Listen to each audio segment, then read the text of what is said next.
Assalamualaikum warahmatullahi wabarakatuh. Kami dari kelompok 5 ingin mempresentasikan hasil diskusi kami, yaitu tentang pembangunan sistem informasi di Koperasi Wanita Desa Uma Beringin berbasis web.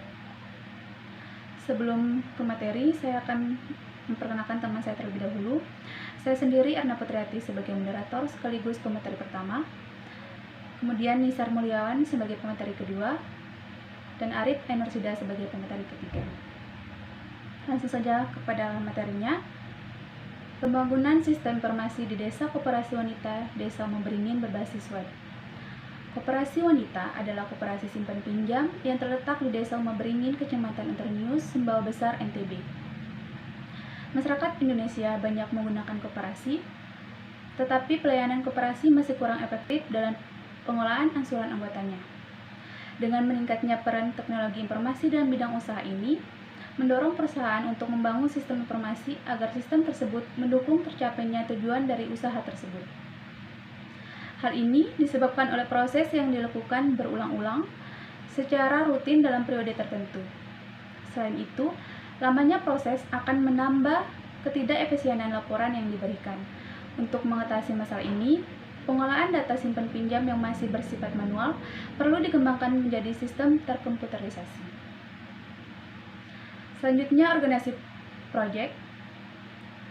Manajer proyek Nisa Mulyawan, desain dan implementasi Nisa Mulyawan, pemeliharaan Arif Enursida, perencanaan dan analisis sistem Erna Putriati dan Arif Enursida.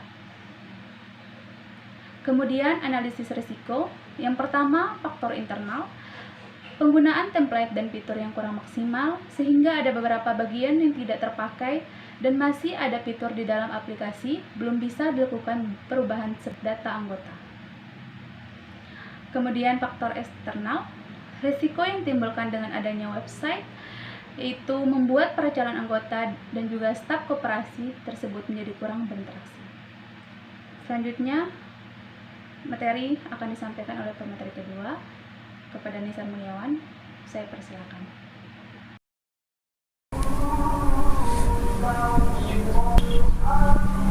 Ya, bismillahirrahmanirrahim.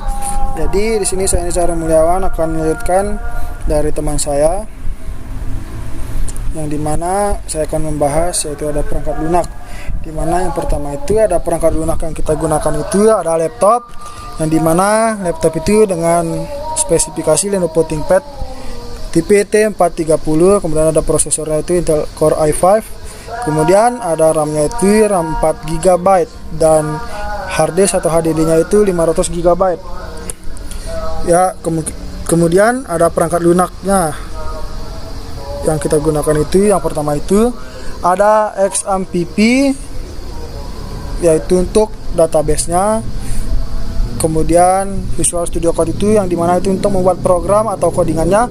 Kemudian ada frameworknya itu framework Bootstrap 3. Kemudian ada Navigate, dimana Navigate ini untuk membuat database. Kemudian disambungkan dengan XAMPP. Kedua aplikasi ini memiliki kesinambungan satu sama lain. Kemudian ada diagramnya, yaitu pertama ada use case diagram, kemudian yang di bawahnya itu ada activity diagram login, kemudian activity diagram bukti peminjaman, kemudian activity diagram registrasi, kemudian activity diagram peminjaman, kemudian activity diagram laporan. Kemudian di sini ada sequence diagram seperti yang teman-teman bisa lihat, ada adminnya gimana cara harus mengakses halaman login, menginput username dan password, ada proses query-nya menyambungkan dengan yang ada di database apakah sesuai atau tidak. Kemudian jika salah dia akan kembali lagi ke menu login. Jika loginnya itu berhasil, dia akan masuk ke halaman dashboard atau halaman utamanya. Mungkin sekian dari saya. Billahi taufiq wal hidayah. Wassalamualaikum warahmatullahi wabarakatuh. Akan dilanjutkan oleh teman saya yang berikutnya.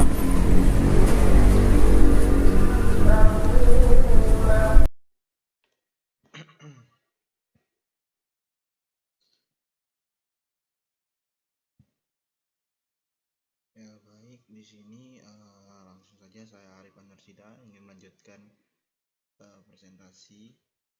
Di sini ada jadwal proyek yang akan dimana ibu-ibu atau penduduk desa Uma Beringin ada jadwal untuk kegiatan kegiatannya, perencanaan atau analisis sistem. Di sini juga ada bulan, tanggalnya juga.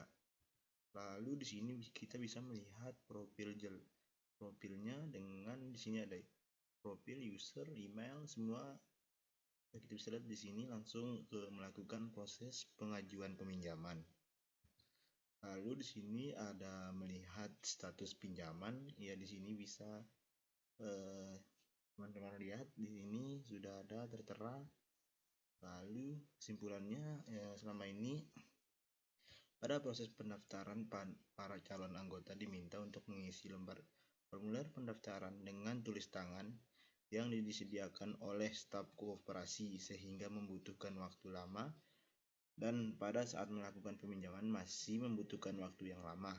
Persyaratan lain seperti berkas yang telah ditentukan sebagai salah satu persyaratan masih disimpan pada map masing-masing anggota sehingga dapat menimbulkan kesalahan dalam dikarenakan harus mengecek satu persatu berkas anggota koperasi. Jadi website ini bertujuan untuk mempermudah staf koperasi dan juga anggota koperasi untuk melakukan proses peminjaman dana di koperasi. Mungkin itu saja presentasi kelompok kita. Terima kasih. Wassalamualaikum warahmatullahi wabarakatuh.